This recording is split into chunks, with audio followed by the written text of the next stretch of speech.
Então disse o Senhor a Samuel: até quando terás dó de Saul, havendo eu rejeitado, para que não reine sobre Israel?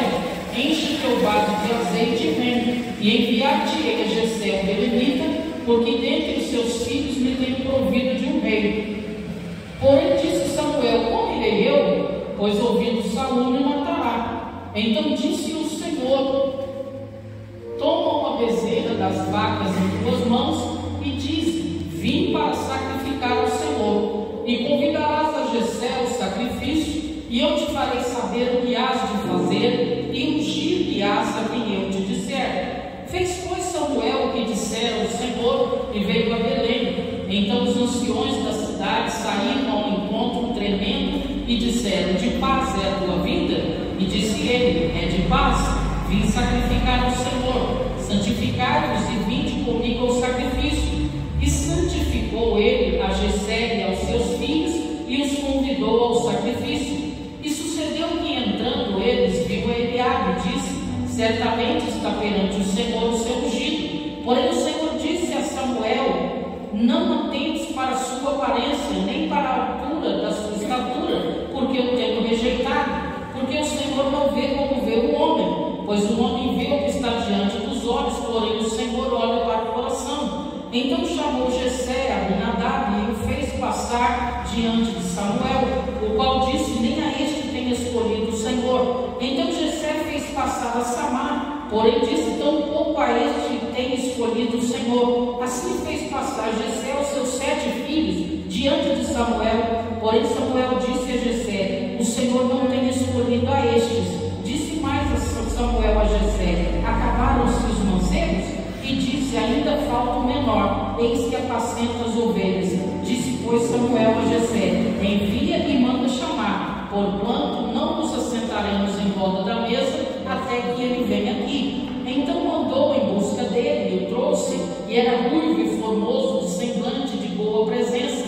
E disse o Senhor: levanta e ungiu, porque este mesmo é. Então Samuel tomou o vaso de azeite e ungiu no meio dos seus irmãos, e desde aquele dia em diante o Espírito do Senhor se apoderou de Davi. Então Samuel se levantou e se tornou a Ramá. Louvado seja o nome do Senhor. Pai da eternidade, príncipe da paz, te louvo pela tua poderosa palavra. Continua, Senhor, falando conosco através da tua palavra. Fala, Senhor Jesus, que os teus servos ouvem. Senhor, muito obrigado por essa oportunidade. Continua conosco, é o que nós te pedimos, te louvamos e agradecemos no nome santo do Senhor Jesus. Glória a Deus pela palavra de Deus. Que palavra poderosa. Esse texto, irmãos, é um texto que eu amo demais, porque ele mostra que verdadeiramente Deus está atento e ele tem chamado algumas pessoas para fazer a diferença. E que bom que Deus não vê como o homem vê, né? Que bom que o olhar de Deus não é o mesmo olhar do homem. Porque se fosse, nós não teríamos oportunidade e nem chance alguma. Às vezes a gente olha e fala assim: mas será que Deus rejeita pessoas? Será que existe essa possibilidade, André, de Deus rejeitar pessoas? Aqui é um texto claro, explícito. Está dizendo que Deus rejeita Saul. Sabe que eu estava estudando hoje um pouquinho sobre esse texto, sobre o contexto desse texto, e eu achei interessante. Deus dá oportunidade para todo mundo, irmão. Nunca naquele grande dia vai chegar alguém e dizer assim: não, eu fui rejeitado, eu não tive oportunidade. Sempre vai ter um pastor para cuidar de determinadas ovelhas, sempre vai ter um pastor que pastoreia, que cuida, que ensina, que te dá oportunidade. E eu vejo isso na vida de Saul. Saul foi um homem que, quando era muito jovem, adolescente, foi escolhido por Deus.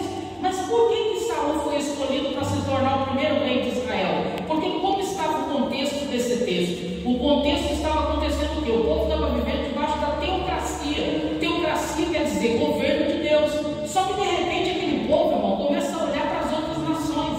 E as outras nações, todas elas têm rei, mas o povo de Israel não tem rei. Então eles vão até Samuel, que era o profeta da época, que Deus falava com ele, e ele falava com o povo, e falaram para Samuel: Samuel, todo mundo tem rei, todos os povos em volta da gente tem rei, então nós também queremos um rei que reine sobre nós. Aí eu me pergunto: qual pessoa em sã consciência, irmão, vai desistir de ser governado por Deus para ser governado pelo homem? Esse governo teocrático é o governo de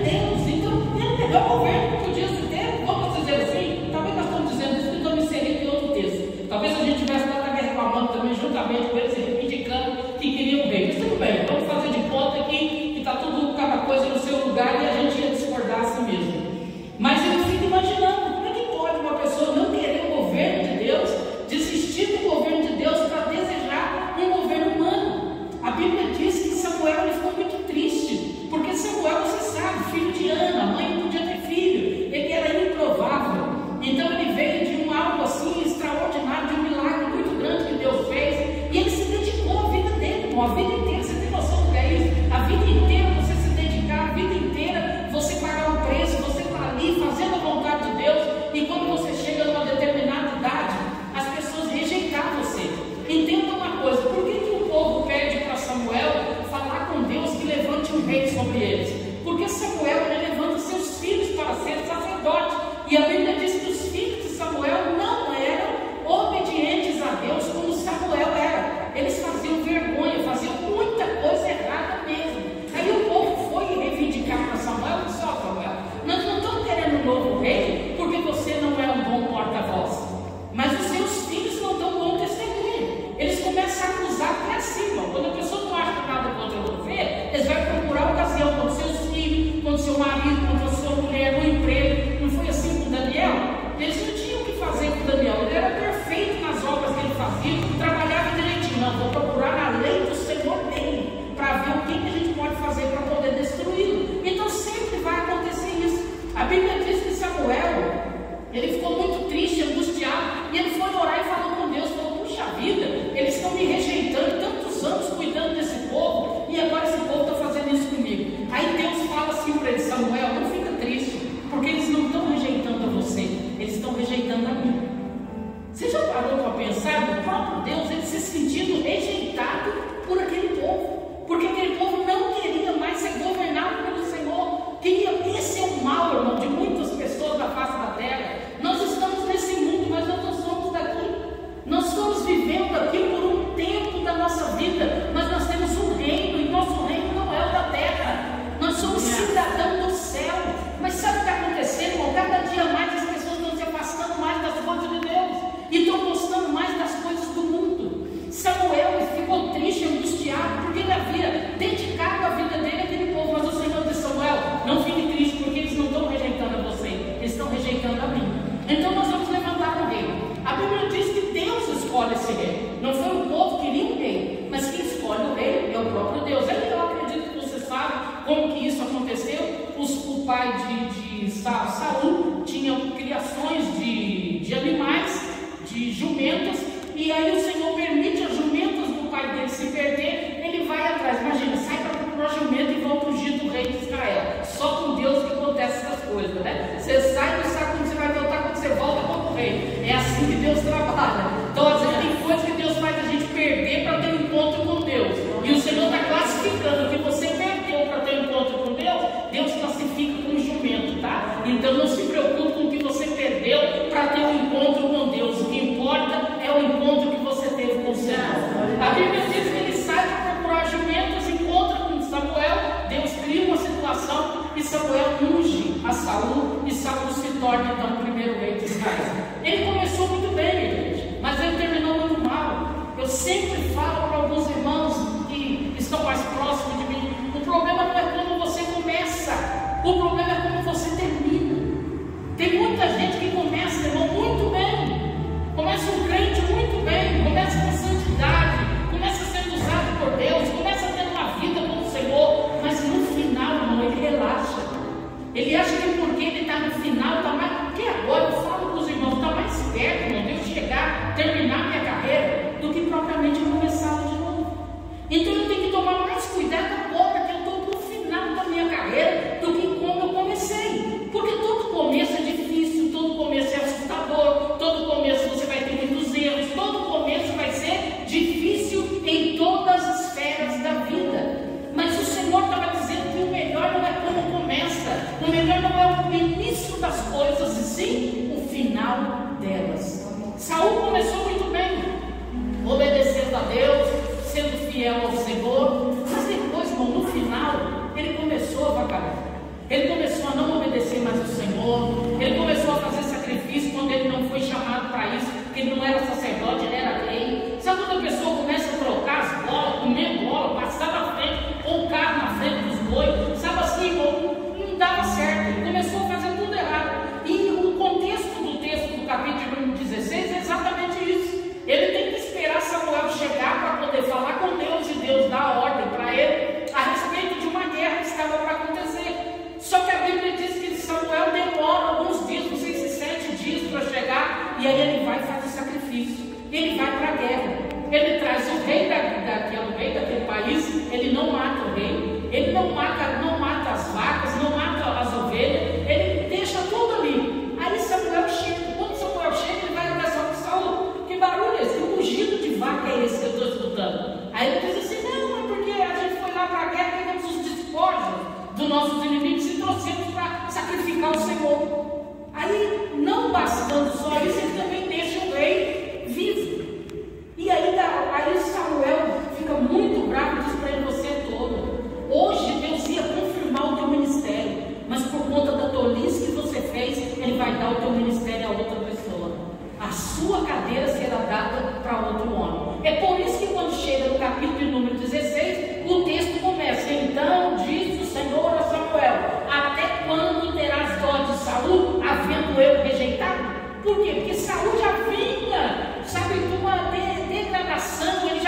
Ele disse: Senhor, mas se Saul descobrir que eu estou indo lá para levantar outro, ungir outro rei, ele vai querer me matar. Aí o Senhor diz: não, quando chegar lá, você fala que vem sacrificar.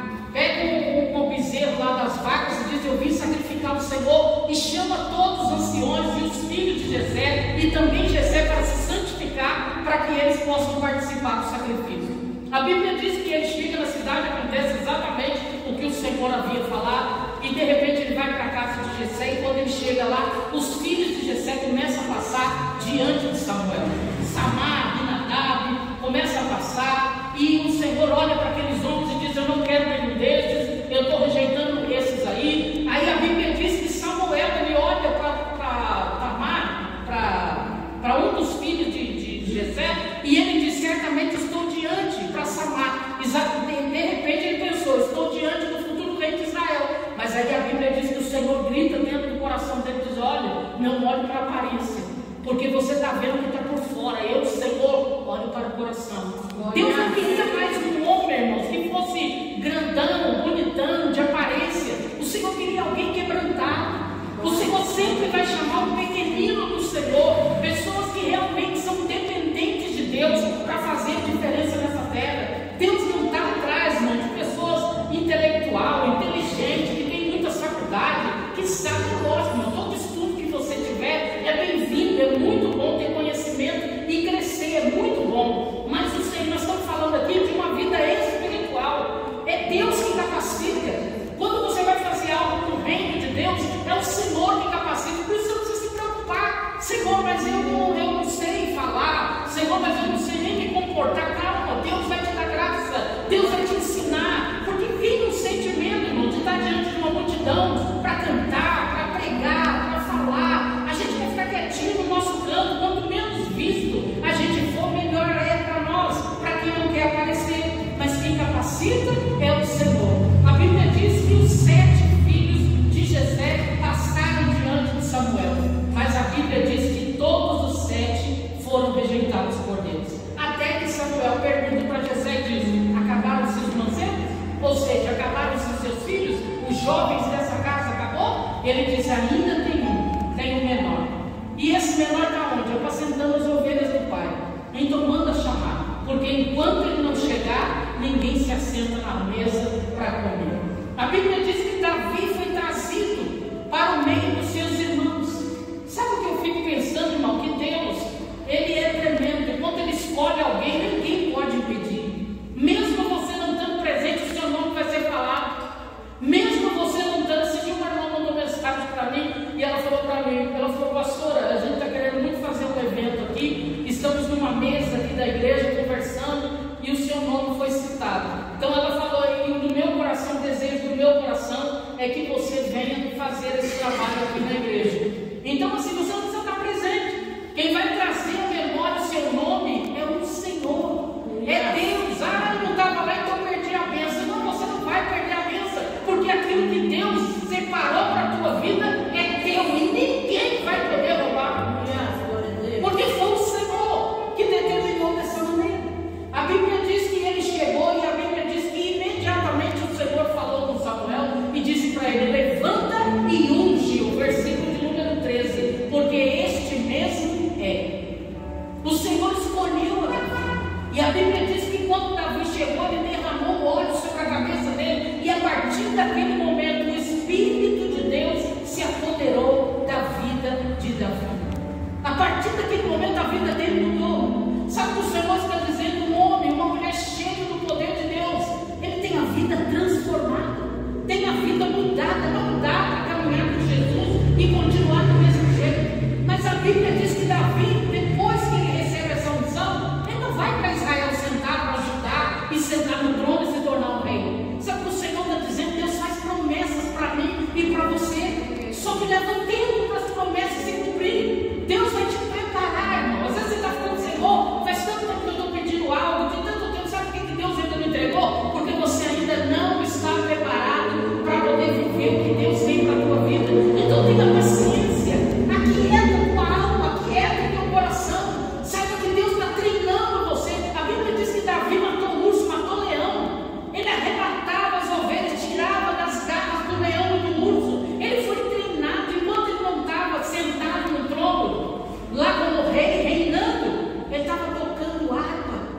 Ele estava fazendo hinos, louvores, salmos. A Bíblia diz, os irmãos falam, estudiosos da Bíblia, que 70% ou 75% dos salmos foram escritos por Davi.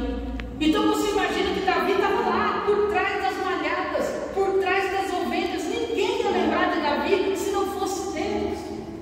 Ninguém ia lembrar de você se não fosse o Senhor. Sabe situações que você olha para você mesmo, você fala assim: meu Deus, olha onde eu estou. Se não fosse o Senhor, eu não estaria aqui. Olha onde eu estou vivendo hoje, olha a casa que eu moro, olha o carro que eu ando, olha o trabalho que eu tenho, olha a posição que eu tenho hoje. Se não fosse o Senhor, eu não estaria aqui. É entender que tudo quem faz é o Senhor. Davi não estava presente naquela reunião, estava lá no meio do pasto, mas Deus tinha uma obra, era Ele que Deus queria. Então tem pessoas que Deus separou, tem pessoas que Deus escolheu, e nada, nem ninguém, nem a circunstância, nem a guerra, nem a peleja, nada vai impedir você de chegar onde Deus tem para a tua vida, porque Deus já determinou isso para você. A Bíblia diz que Davi chegou, foi ungido, e a partir daquele momento ele foi cheio da glória. Mas quanto tempo depois Davi foi sentar no trono? Ah, meu irmão, aí senta que lá vem a história. Demorou muito para Davi. Ele foi ungido naquele dia, mas ele tinha mais ou menos 17 anos, aproximadamente de idade. Deus não ia colocar um menino de 17 anos lá. Deus tinha algo na vida de Davi. Deus tinha algo, então Deus tinha que treinar Davi. A Bíblia diz, irmãos, que depois que Davi foi ungido, ele recebeu o Espírito de Deus. O Espírito de Deus descia na terra sobre reis e profetas, e ele descia esporadicamente. Ele não ficava aqui, ele descia, falava, fazia o que ele tinha que fazer, e ele voltava para o céu. Então, quando o Espírito de Deus se apoderou de Davi, automaticamente ele saiu de Saul. Quando Saul foi ungido a rei, o Espírito de Deus desceu sobre ele, então ele se tornou cheio, tanto que ele falou até em outras línguas e profetizou, porque ele estava cheio da presença. Só que quando o Espírito de Deus sai da vida de Saul, ele entra na vida de Davi, e no lugar do Espírito de Deus na vida de Saul, entra um espírito de perturbação. Está no texto. Um espírito maligno toma conta de Saul, mas tudo era propósito de Deus. Por quê? Porque aí ele precisava de alguém que tocasse harpa.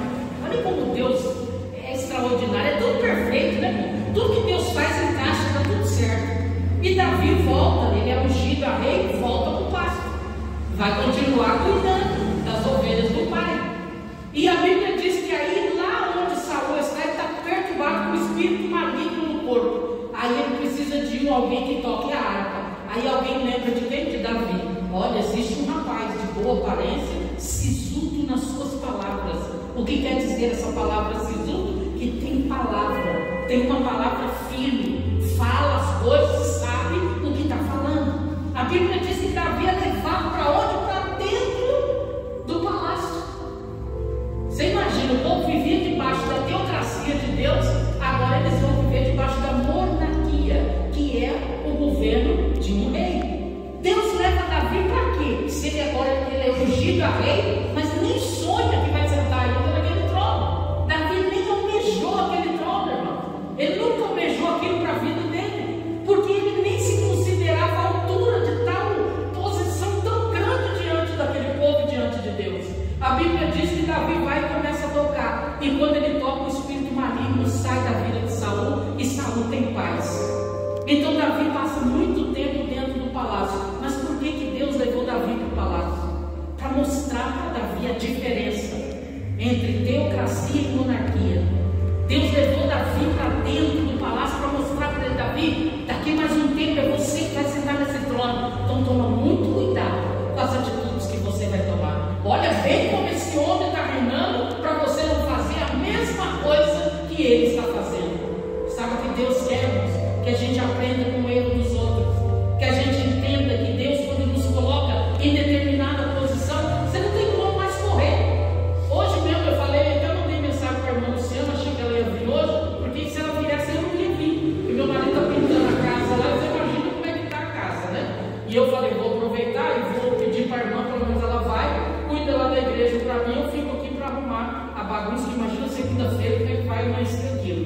E eu gosto de fazer tudo que eu puder adiantar de um dia para o outro, para me ter paz no outro dia. Eu tenho o costume de fazer isso. Mas aí ela mandou essa frase: pastora, eu não vou poder ir, porque aconteceu isso, eu não vou. Aí eu falei: Jesus, não tem jeito, né? Sabe quando na sua cabeça você já está livre daquilo, daquela responsabilidade? Ah, meu Deus, eu vou da igreja, eu vou ficar aqui para cuidar da casa. Quando ela falou, eu falei: Jesus, então vamos correr, porque eu tenho que ir para a casa do Senhor, eu preciso ir para a casa de Deus, porque é nossa responsabilidade. E quando é sua responsabilidade, não dá, e eu passar ela para quem? Se ela não podia, eu podia passar para outra pessoa aquela responsabilidade. Eu tinha que estar aqui. Então o que o Senhor está dizendo? Eu te dei uma responsabilidade. Faça até o final. Seja fiel ao Senhor nas suas atitudes, no seu comportamento. Continue esperando no Senhor. Quanto tempo vai demorar para sentar na cadeira de honra? Não importa quanto tempo. Não importa quanto tempo vai demorar. O que importa é que você tem uma promessa de Deus. Por mais que hoje você olhe para a sua situação, parece que está tudo fora do lugar. Por mais que você olhe hoje para a sua atual circunstância, e você pode olhar e dizer, ficar desanimado: Senhor, meu Deus, quanta luta, quanta tribulação. Jesus, parece que as coisas não mudam, quando uma coisa melhora, piora a outra. Mas o Senhor está dizendo: fica firme, porque no final vai dar tudo certo. Vai dar tudo certo, porque Jesus está no controle. Quando nós somos chamados pelo Senhor, nós somos ungidos por Ele. É Ele que nos unge, é Ele que nos levanta, é Ele que nos capacita, é Ele que nos ensina. E quando você olha para você, você fala: Senhor, como eu cheguei até aqui? Se não fosse a tua mão, eu nunca teria chegado. Você imagina, Davi foi passando os anos, Davi sendo treinado pelo Senhor, pertinho de Saul, olhando todo o comportamento daquele homem. Eu me lembro que quando muitos anos, deve ter uns 25, quase 30 anos atrás, eu me lembro que eu congreguei, eu era da Madureira, e eu me lembro que quando eu congreguei numa congregação bem pequenininha, e a gente limpava, eu dirigi um culto de libertação nesse ministério, eu dirigi culto de libertação durante 15 anos da minha vida. E eu me lembro que nós limpávamos, a responsabilidade de limpar a igreja era minha, na segunda, porque o culto era dia de segunda. Então tinha um culto no domingo, na segunda eu tinha que ir à tarde, né? Eu tinha que ir lá para poder limpar a igreja.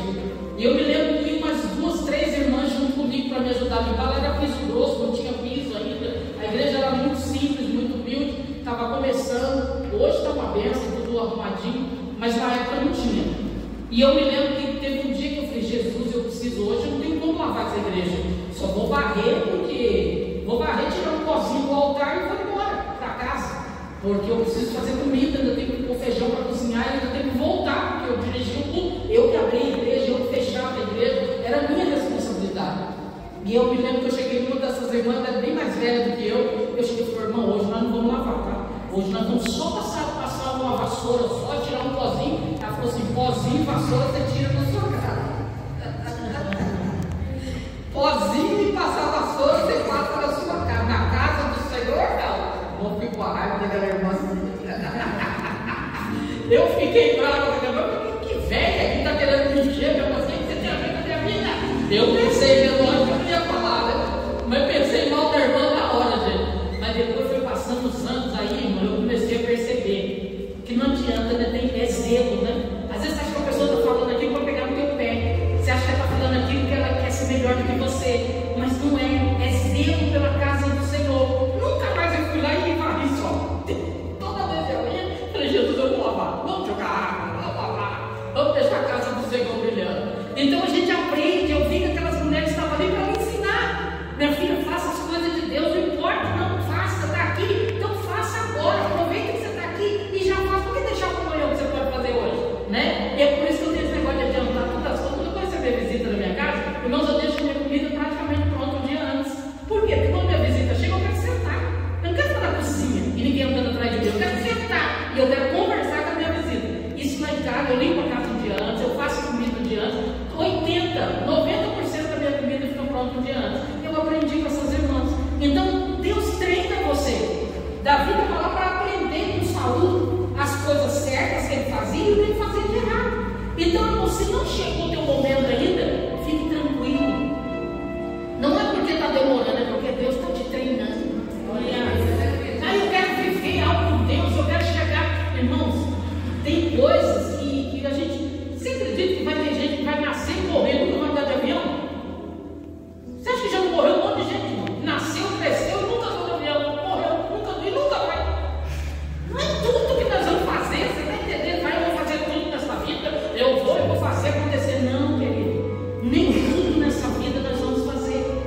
rei de Israel. Ele passou um processo. Você consegue entender? Há um processo para você passar. Você vai chegar onde Deus tem, mas é um processo. Eu estou sendo treinada por Deus há quantos anos, irmão? Então eu não sei quantos anos mais o Senhor vai me treinar para chegar onde Deus tem preparado para a minha vida. Mas eu agradeço ao Senhor todas as minhas caminhadas. Por quê? Porque nenhuma delas foi ruim para a minha vida. Foi tudo serviu de aprendizado. Davi, chegou o tempo que Davi sentou no trono para reinar. Mas até chegar no trono, meu irmão, demorou muito. Davi foi conquistando, Davi foi chegando, Davi foi se posicionando, foi passando tudo que ele tinha de passar, até que chegou o dia que Davi se tornou rei em Israel. E a Bíblia diz que Davi foi um ótimo rei, amava o Senhor, pecou sim, errou, se arrependeu, nunca mais cometeu o mesmo erro de novo, porque foi arrependimento e não remorso. Davi é um exemplo de um líder, de um homem que amava Deus, tanto que a Bíblia diz que ele era o homem segundo o coração do Senhor. Então era o homem que Deus amava, era o homem que Deus... E na nossa vida, irmão, não é diferente. Nós temos o mesmo Deus que servia, e Davi servia o mesmo Deus que nós servimos nos dias de hoje. Então que você possa compreender nessa noite e entender que tudo que Deus faz é perfeito. E vai chegar o tempo de você viver as promessas do Senhor. Não se precipite, não fique nervoso, chateado, decepcionado, mas creia, confia no Senhor. Davi venceu, passou por todas as lutas que ele tinha que passar, mas ele foi aprovado pelo Senhor. Que eu e você possamos também receber a aprovação do Senhor e poder chegar um dia, irmão, glorificando o nome de Deus, exaltando ao Senhor e sabendo que Jesus, Ele é poderoso para fazer infinitamente mais. Todos aqueles, irmãos, que tiraram os olhos do Senhor foram péssimos reis. Todos aqueles que negligenciaram a obediência, porque uma coisa Samuel falou para Saul, ele disse: Deus prefere a obediência do que o sacrifício. Tem gente que ama, né, ser ofertante, dizimista, faz tudo certinho, mas não obedece a Deus. Não adianta nada. O que Deus prefere? Holocaustos ou obediência? Então não adianta. Para você ser alguém realmente escolhido pelo Senhor, você precisa ser alguém obediente. Obedeça a palavra de Deus, ouça a palavra, irmão, e pratique ela no seu dia a dia. Porque você pode vir aqui 1000 vezes, ouvir a palavra de Deus, mas se você não praticar, irmão, não vai adiantar nada.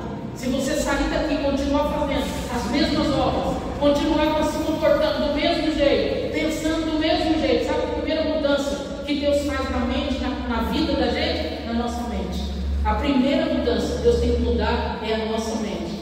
Como diz em Romanos, nós devemos ter a nossa mente transformada pelo poder da palavra de Deus, para depois você viver coisas extraordinárias. Porque primeiro tudo começa com a sua mente. Se a sua mente não estiver boa, você não tem condições de viver o que Deus prometeu para a tua vida. Então Deus vai trabalhar primeiro com a mente. Sabe por quê? Porque o que a palavra do Senhor diz? Deus diz assim: eu é que sei os pensamentos que tenho a respeito de vocês, pensamentos de bem e não de mal, para dar a cada um de vocês o fim que esperais. Sabe o que o Senhor está dizendo? Vai acontecer na sua vida o que você está esperando que vai acontecer.